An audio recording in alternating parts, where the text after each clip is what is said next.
contente de vous retrouver pour ce live quotidien. Un live pendant 365 jours. On se rapproche du 70e live. Je me demande d'ailleurs si ce n'est pas le 70e aujourd'hui.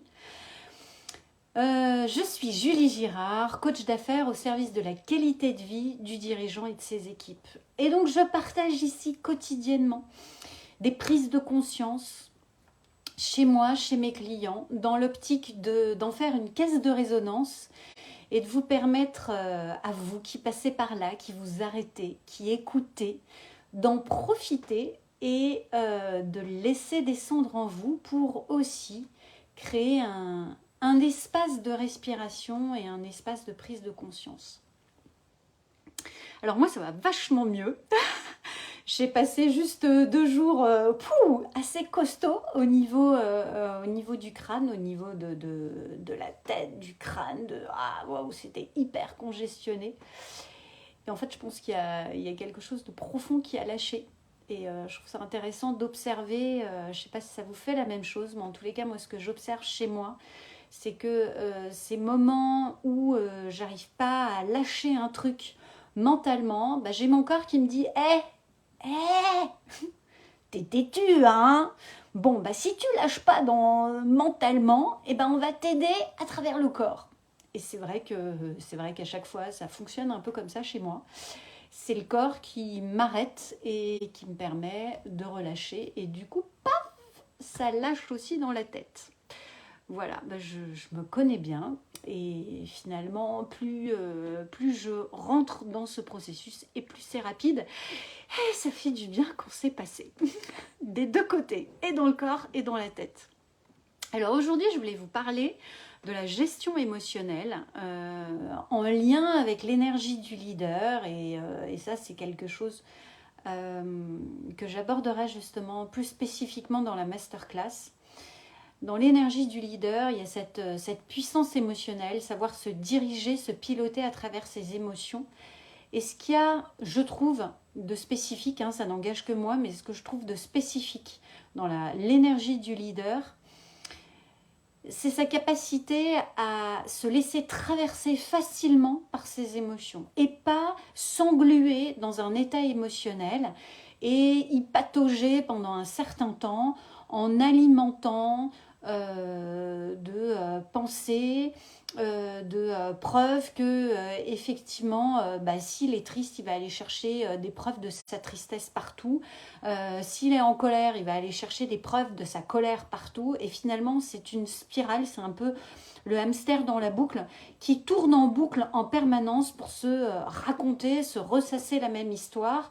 Et c'est contre-productif parce que ça ne permet pas d'avancer. Ce que j'aime bien observer, c'est comment fonctionnent les enfants. Et ça, c'est quelque chose que j'ai appris, notamment quand j'étais instite, cette capacité qu'ont les enfants à switcher d'une rapidité, d'une émotion à une autre, à ne pas se cristalliser dans un état émotionnel, à passer de la joie à la tristesse, au rire en quelques instants. Et ça, je trouve que c'est tellement puissant et c'est ce que, de mon point de vue, on oublie parfois, nous oublions parfois lorsque nous sommes adultes, à ressasser tout le temps la même histoire et finalement aller chercher des preuves de tu vois, il m'a dit ça, tu vois encore une autre personne qui me dit ça et puis quand il me regarde comme ça, tu vois, voilà, ça alimente le fait que ça me dit ça et finalement on est en train de se créer une réalité qui n'est pas la bonne. Plutôt que juste de se laisser traverser par un état émotionnel et puis tout de suite passer à autre chose. Et c'est ça qui n'est pas toujours évident, je trouve, de mon point de vue en tous les cas, et en toute bienveillance et non-jugement, dans ceux qui peuvent se retrouver dedans, parce que moi-même, à certains moments, je me rends compte qu'effectivement, je reste cristallisée dans un état émotionnel. Et du coup, l'idée, c'est effectivement juste de se laisser traverser par ça pour tout de suite rebondir sur autre chose. Comme par exemple, aller faire du sport, ça permet, là aussi je trouve, de bouger son corps pour bouger sa tête, pour se focaliser sur autre chose. Mais la méditation, c'est aussi super intéressant de revenir à ses sensations corporelles pour lâcher le mental et se raconter une autre histoire. Connecter avec des enfants, être dans le jeu, être dans la créativité, c'est aussi une super opportunité pour lâcher prise avec des histoires que l'on pourrait se raconter et ressasser en permanence, qui au bout d'un moment peuvent devenir des croyances et peuvent finalement alimenter des croyances limitantes, notamment dans son business. Il m'est arrivé justement par rapport à ça une histoire que j'ai envie de vous partager où j'ai eu un feedback négatif à l'issue d'un des lives. Donc, je remercie cette personne qui s'est quand même arrêtée pour écouter ce live, qui a pris de son temps pour écouter le live, mais qui s'est littéralement déchaînée sur un commentaire. Comme quoi, alors c'était quoi dedans C'était la Miss France qui utilise des néologismes et des anglicismes qui parlent dans une coquille vide et qui ne veut rien dire et qui concrètement ne fait rien pour changer le monde. Et voilà, face à ce type de commentaires, il y a différentes manières de le prendre. Soit c'est rentrer dans une énergie de justification et d'énervement parce que c'est pas l'espace et c'est pas l'énergie que j'ai envie d'apporter à travers ces lives. J'ai plus envie d'être dans une énergie de co-construction, dans une énergie de générosité, de partage, dans un espace d'expansion. Donc, de mon point de vue, ceux qui ne s'y retrouvent pas, je pense qu'ils ont cette maturité et cette puissance émotionnelle de ne pas s'arrêter si ça ne leur convient pas. Tout comme chacun, de mon point de vue, a la puissance émotionnelle de prendre ce qui va lui parler ou de le laisser passer parce que ça ne fait pas écho. C'est pas du tout, pour moi en tous les cas, un espace dans lequel j'ai envie d'avoir une coquille vide. C'est bien l'idée de partager des prises de conscience que j'observe chez moi, que j'observe aussi chez mes clients, pour permettre à ceux qui prennent le temps d'écouter, de se dire intéressant, ça résonne aussi chez moi, ou tiens, ça vient bousculer chez moi des choses que je suis en train de vivre en ce moment.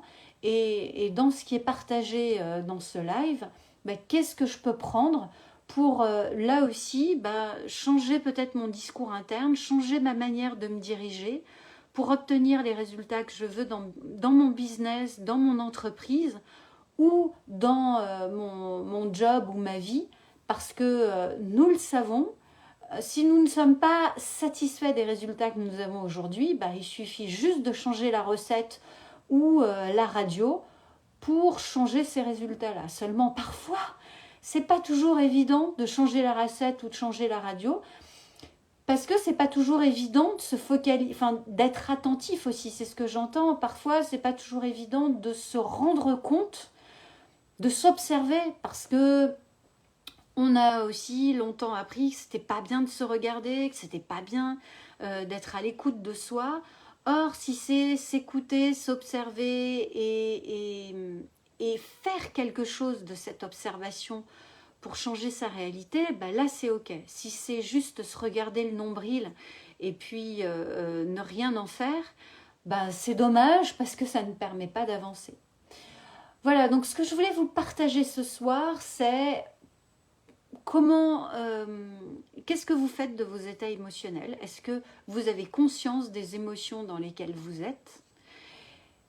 Comment vous vous dirigez dans ces états émotionnels? Est-ce que ce sont des énergies que vous nourrissez plus comme un peu le hamster à ressasser en permanence un état émotionnel qui ne vous convient pas, en allant chercher des preuves autour de vous que ce que vous vous dites, c'est ça, puisque c'est le principe aussi de la loi de l'attraction, hein. Plus ce que je me répète devient concret, Ou au contraire, est-ce que vous avez cette puissance émotionnelle que l'on peut avoir quand on est enfant, qui est, ok, je me laisse traverser par cette émotion, qu'est-ce que ça dit de moi et comment je peux la changer pour changer mon état émotionnel qui va changer ma réalité autour de moi, qui va changer la manière dont je vais interagir avec les personnes, mais la manière dont je vais communiquer, la manière dont je vais me tenir et dont je vais me ressentir, dont je vais me valoriser, dont je vais me diriger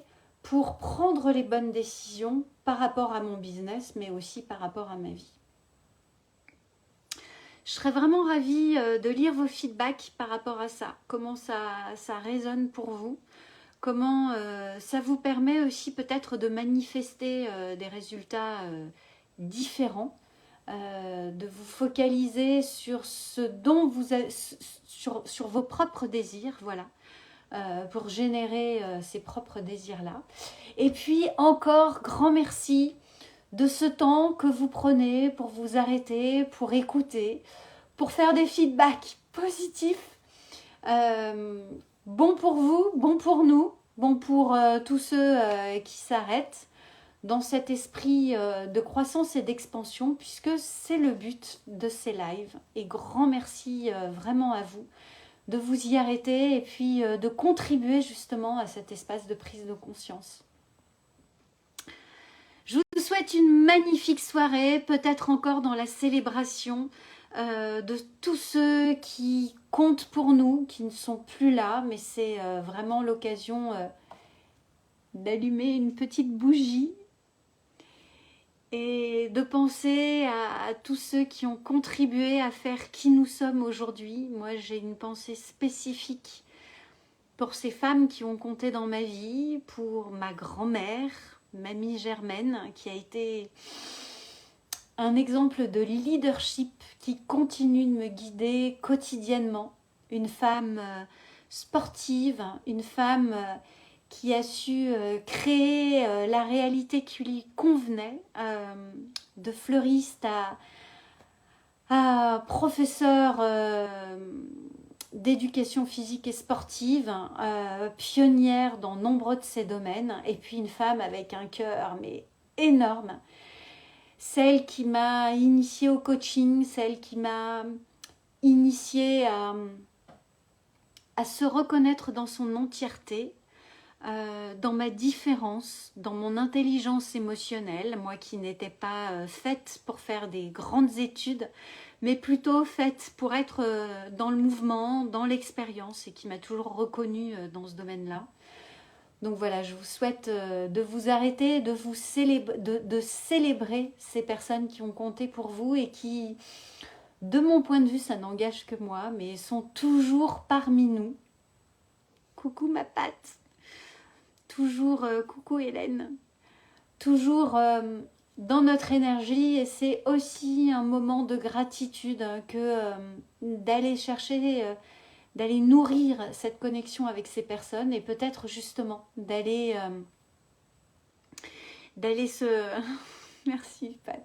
D'aller se nourrir justement de ce que ces personnes nous ont inspiré pour se dire, voilà, moi je sais qu'aujourd'hui, ma grand-mère, ma mère restent des sources d'inspiration quand j'ai des petits coups voilà, d'énergie pas très bonne, et bien d'aller me brancher sur ces énergies, sur ce qu'elles ont su mettre en place, comment elles ont su se diriger, comment elles ont su créer ce qu'elles avaient envie de créer dans leur vie. Et du coup, je trouve que c'est des tremplins, ces ancêtres, ces personnes qui nous inspirent, qui en tous les cas, moi, m'inspirent pour pouvoir avancer et inspirer aussi eh bien, les personnes qui m'entourent, ma génération qui est derrière moi, toutes ces personnes autour de nous, pour ensemble, faire ensemble de ce monde un monde d'amour, un monde meilleur, un monde de joie, un monde de kiff. Voilà. Je vous embrasse très fort, je vous souhaite une magnifique soirée. Et puis je vous dis à demain. Bye bye.